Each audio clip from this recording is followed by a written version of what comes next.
Ano po yun, anak? Ethan? Ano po iyon?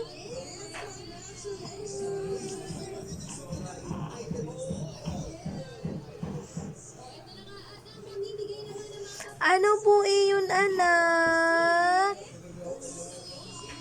So guys, pagkatapos niya gumising, pinaliligo na siya, pinaburp na, ayan na siya, nakahiga na siya, kasi manonood siya ng TV. And guys, ayan, nagdadaldal siya, naglalaro siya, ayan, nag-smile, ayan, nag-smile na siya guys, kasi tapos na, busog na siya guys. Hindi na niya kailangan umiyak pa. Tsaka malinis na yung diaper ng baby ko. Ayan. Yan ang buhay mami. Kailangan malinis ang ating mga anak. So, ayan guys. Yan po ang routine namin araw-araw.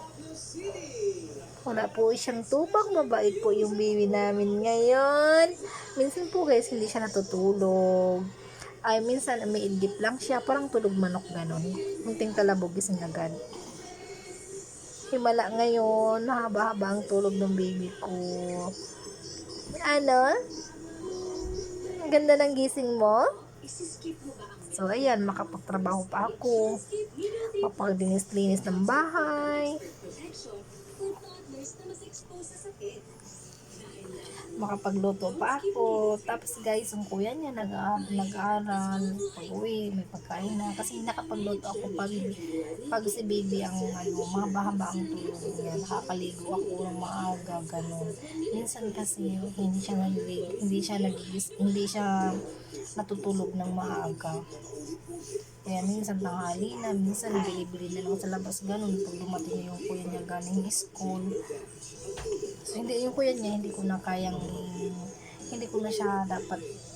siya ihatid sundo kasi nga, kaya naman niya sarili niya at saka service naman po siya. Kaya nakafocus pa ako sa anak ko. Ayan po siya. Tcharam!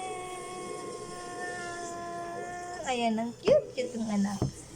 So guys, mabay po. Hanggang dito na lang po yung vlog. Please like and subscribe. Thank you for watching.